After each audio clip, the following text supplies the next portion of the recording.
పెళ్ళైన స్త్రీల జీవితం నాశనానికి కారణాలు. 1. తల్లి ఇంటి పట్ల పెళ్ళైన తర్వాత కూడా అత్యధిక మోహం కలిగి ఉండటం. 2. ఇతర మహిళల సలహాలు అతిగా తీసుకోవడం. 3. కుటుంబంలో అత్తింటి వారి పట్ల ద్వేషంతో వ్యవహరించడం. 4. ఎవరో చెప్పిన మాటలు గుడ్డిగా నమ్మి భర్తతో గొడవపడ్డం. 5.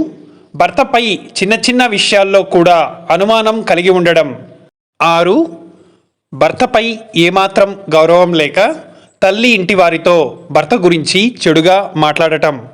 ఈ 6 కారణాల వల్ల పెళ్ళైన స్త్రీల జీవితం నాశనానికి త్వరగా దోహదపడుతుంది. ఇతరుల సలహాలు తీసుకోకండి. ఏదైనా సమస్య ఉంటే భార్యాభర్త కలిసి కూర్చొని వాటిని పరిష్కారం చేసుకోండి. ఎవరైనప్పటికీ మూడో వ్యక్తి ప్రమేయం కనుక భార్యాభర్తల మధ్య కనుక వస్తే ఆ కాపురం త్వరగా కూలిపోతుంది.